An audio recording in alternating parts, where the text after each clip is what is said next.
I want to make the two blocks with the swirls on it, so I'm going to open up the folder and they're right here. I'm in Embrilliance Essentials and I'm just going to grab it and drag it in. And they come in two at a time. So I'm going to highlight them and over here in the objects panel. And then I'm going to come up here onto the menu bar and there is a rotate 90 degrees counterclockwise. So that's perfect right there. They are an inch apart so that you can butt the edges of the fabric up together in the hoop and still be able to cut them you'll have a 1/2 inch seam allowance on the outside of the outer seam, and that's fine. You can't separate them, I don't think. They're all one design. You see how it has 1 1 1 2 1 3, and these are the objects in there, and it goes all the way up to 1/16. But one thing I do want to do to make it easier is I'm going to color sort these because these stitch out one at a time right now. So there is the placement line right there for the batting on the left one, and there's the tack down for the batting, there's the tack down for the fabric, and then it goes through all of the stitching on the swirl block and the rest of it. Then it jumps over to the right one right there, and we have tack down, or we have placement, tack down, and it goes through the same thing again. But what I want to do is have as little time at the machine as possible. So I am going to Control A just to select everything. And I'm going to come up to Utility and I'm going to go to Color Sort. And when I color sort, it says the design has been reduced by 8 color changes. So we had 16 over here. Now we've only got 8. I'm going to click New View so I don't alter the original design. That's on the tab over here on the blue tab. And now on this tab, I'm going to click the plus sign and open it up. So it's going to place the placement line for the batting at the same time, the tack down for the batting at the same time, the tack down for the fabric, the background fabric at the same time, and then it's going to stitch each one of these at the same time. If you have a single needle machine and you can fit both of these into your hoop, if you've got a large enough hoop, this will save you a lot of time if you can color sort. But I'm also going to do it at the multi-needle because I don't want to be standing there more than I have to. So I'm just going to say File, Save Stitch File As, and it's going to go to my EMB Designs, and I'm going to call it Chicken Swirls and tell it Save. All right. Now I'm going to open up my design database transfer, and you don't see it right here. I'm going to refresh that folder by just clicking desktop and then come back to EMB Designs. And there they are right there. I'm going to click it and I'm going to put it down into the writing list. This one is highlighted and I'm sending it over to the multi-needle. I'm going to hit the button with the sewing machine and the arrow to transfer it. All done. Okay, I'm ready to go over to the machine and stitch this out. I'm going to be using the Dime Monster Snap Hoop for the multi-needle. I just love this thing. And to cut the stabilizer, I just set the hoop here and put the stabilizer to the outside of it and rolled it out and just kind of cut it so I got an idea of how long to make it. No exact measurements needed, but I'm just hooping this and I'm going to take this and just drop it. And that's it. And I'm trying to tug these little things out. It's pretty tight. So it doesn't get any easier than that to hoop. Now I need to bring up the design. Okay, I've got my grid showing on here. I don't guess that matters. To pull up the design, I'm going to hit the wireless button because I sent it wirelessly. And there is my chicken. It says it's too large for the frame. I need to turn it, and I'm going to hit the 90 degree. And that's fine. And I'm going to hit set. Okay, that works good. And now I need to tell the machine what threads to use. All right, I have all the threads I'm going to need up here on the back of the machine. I always leave black on 5, which is that one back there, and white on 6. So I have 1, 2, 3, 4, and then this red I'm not going to use. For some reason I feel like it's different than the red behind it. And the pink and the green. So those are all the colors that I need in order to make this chicken number 2. And it does not matter what spool that they're on.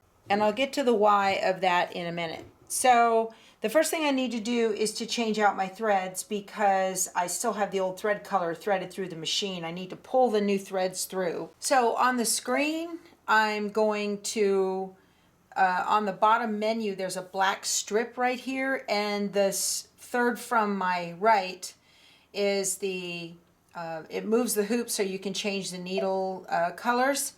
And I'm going to start with number 10. So I'm just going to touch 10. And the head moves. And then I'm going to grab the old thread from in front of the needle. And I'm just going to give it a strong, steady pull until the new color comes through. I tied them off behind the machine. There we go. There's my green. I like to do this from my left to right. It's just easier for me. I don't pull the threads out that I've already done. So I'm going to touch the needle threader button right here, and it put the needle threader little hook through the eye of the needle. I'm just going to pull that around and bring this up and pull it down on the thread cutter and hit the needle threader button again. So I will continue to do that all the way down. I got my tablet here so that I can give me an idea of what exactly it is that I'm stitching on this chicken and what colors I'm going to need. I like that. And so now I need to tell the machine what thread colors to use. This is really the beauty of this thing. I just put the threads I want to use on the back of the machine, and then I tell it what thread to use on what stitch. So I'm all finished changing these. I'm going to tell it okay. I'm going to hit edit end. Now that I'm done with that, the next screen I get to before I touch embroidery, there are 3 thread spools, and that's where I'm going to assign the thread colors. So I'm going to touch these, and right here in this box I'm going to get a preview of what it is that is going to stitch. So there are threaded 24, I can see 1 over 24, so there's 24 thread stops in this design. This row of boxes right here, 1 through, it should go all the way through 1 through 24. Whoop. It goes 1 through 10 and repeats itself, and then it goes 1 through 4. So this is the boxes on this side go with this bottom number over here. This is the number of the thread stop. These numbers over here in these 2 rows of boxes, 2 columns of boxes, go with the thread spools on the back of the machine. So the placement line for the batting, I want this one right here. I want that to be spool number 2, which is gray, so I'm going to touch 2. Now, before it jumps to stitching out number 2, I want it to stop. You would think, your brain would tell you stitch 2, stitch, then stop. No, on the machine, it thinks stop, then stitch. So it completes the stitch above it, and then the next set of commands is stop and then stitch. So I'm going to go to this one. I'm going to tell it stop by touching the hand, and a little hand comes up there, and then stitch. Great. So now it's going to stitch down, it's going to tack down the batting. And then the third one, I'm going to have that be spool number 10. It's green. But before it stitches number 10, I want it to stop so I can put the fabric down. There. So this is the chicken wire stitch, and that is spool number 2. The next one is the placement line for the nest. I want that to be color number 10. And then this is going to be the tack down for the nest, and before it's, which is 10, and before it stitches that, I want it to stop. Okay, so it'll stop, then stitch, spool number 10. The next one is the placement line for the comb. I want that to be color number 8. And then the next one is the tack down line for the comb. And before it does that, I want it to stop, and I want it to be spool number 8. It just happened to be number 8. The 9th one is the placement line for the chicken body. That is spool number 6. The white. And then the next one is the tack down line for the chicken body. That's going to be color number 6, and before it's that's going to be spool number 6, and before it stitches that, I want it to stop. Okay. Here is the placement line for the chicks. That is going to be spool number 1. Here's the tack down for the chicks, and before it stitches that, using spool number 1, I want it to stop. The next one is the placement line for the flower. That's going to be spool number 9. The next one is the tack down for the flower. I want that to be on spool number 9, and before it does that, I want it to stop. Here is the final satin stitch on the nest, which is going to be spool number 10. Final satin stitch on the comb, which is going to, oh, you know what, I want that to be color number 4. I am going to go back. I think I told it the wrong one. I got to double check that. It doesn't matter, it's going to stitch over it, it's fine. Okay, this is the final satin stitch on the chicken. I want that to be spool number 6. The next one is the little beaks. That's going to be spool number 3. That's the wattle. That's going to be spool number 8.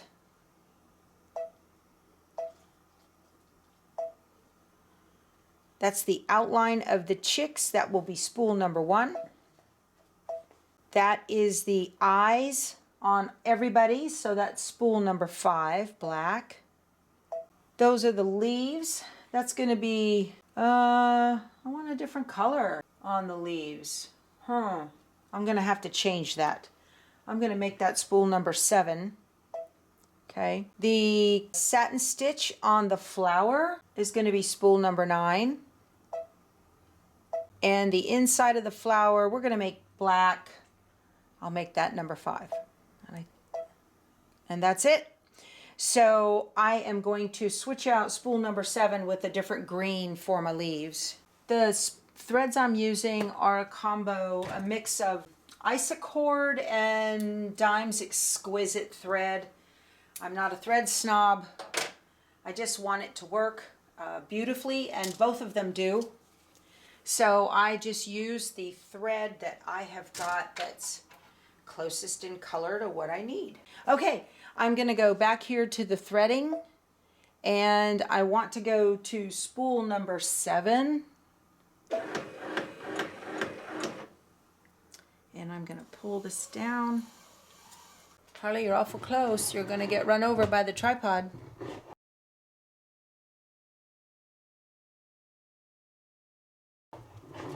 She backed up. Sweet baby. Harley's my tripod. Okay, we don't tell her she's handicapped. We don't want her feelings. Okay, we are ready to go. I have a Clover mini iron all fired up, hot. This is going to go so much faster than the single needle. I love Darla, don't get me wrong. Touch embroidery. And now if I made a mistake, I can just hit the lock button and it'll stop right away, and then I can fix it and then keep going. So I'm going to lock and go.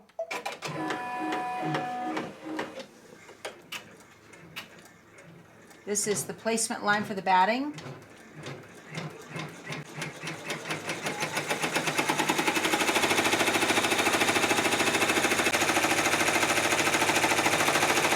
And before it goes on to the next stitch, I told it to stop so I can put my batting down. Okay. There we go. And lock and go. And If you're doing this and you don't have a trimmer by George, you will want to stop after this and trim away, remove the hoop and trim away the excess batting.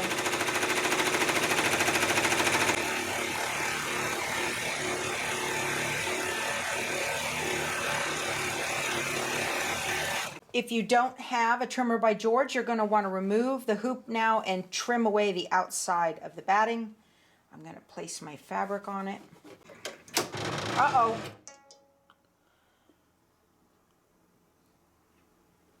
Oh, my needle bent.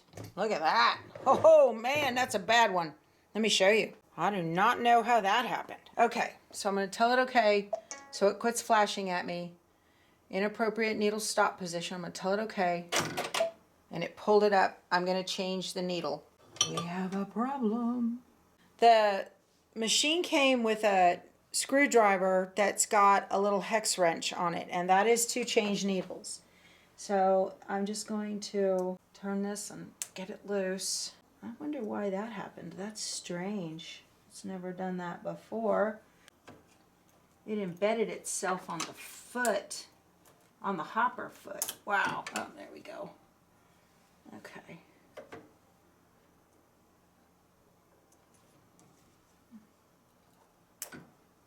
Huh. How about that? Ooh. It takes a standard. This is an organ 7511, so I'm going to go get another organ 7511 and replace it. This is organs, and it's HAX 130 EBBR 7511. EBBR is embroidery.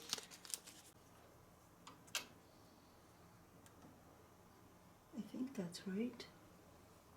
I'm going to take the other needle and put it in the eye and push it up. Make sure it's in there nice and tight. And then crank this tight. Okay. So if I got it right, then the thread be threaded properly. So let me go back to my threading. Number 10. Am I on 10? Yeah. Yeah, I think that worked. I think I see that little hook through there. Okay. Well, it looks straight.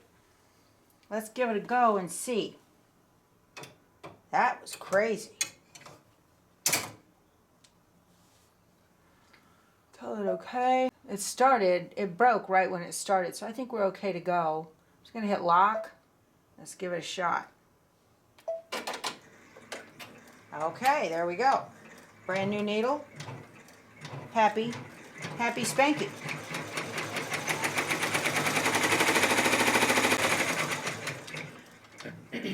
So, right here,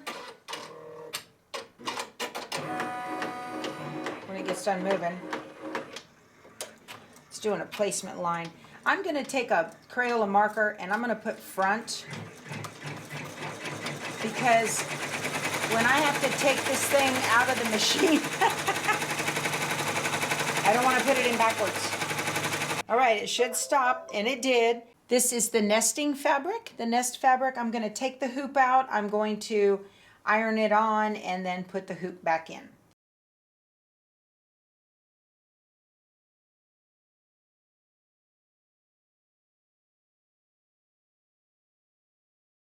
Okay, so even though I ironed this on, I am going to go ahead and run the tack down stitch, and if there's any extra fabric that's hanging way out of the tack down stitch, I'll just use some little micro trimming and cut that off. I'll do that all day long as opposed to having to actually cut it using my scissors all around the whole thing.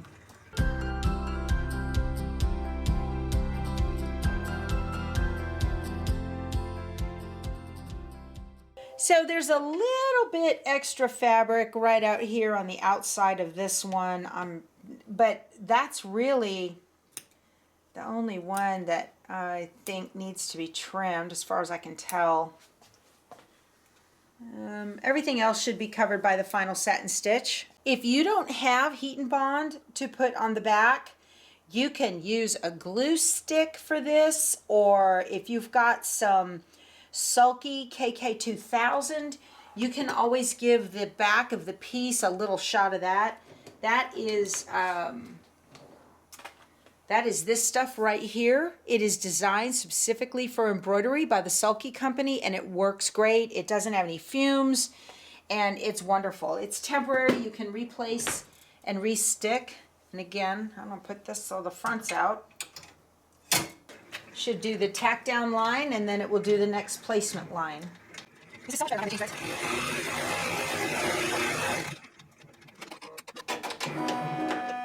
That looks great. I don't need to do any trimming on that one at all.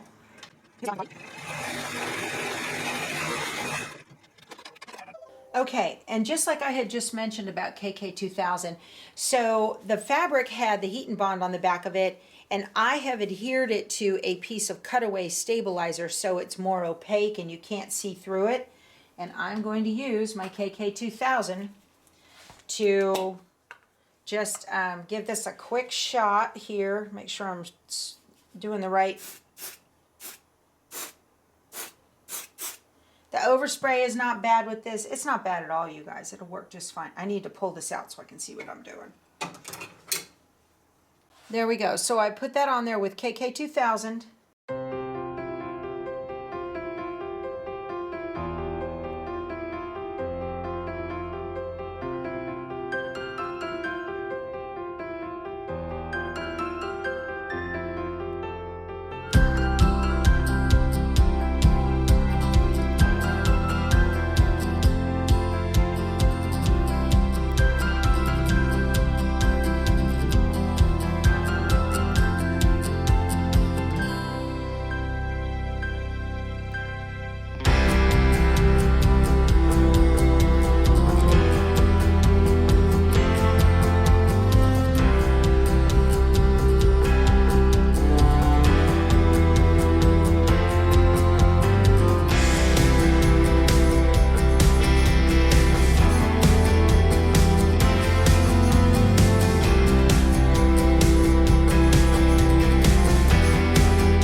The next 20 minutes is all just satin stitching, so I'll see you back here when we're done.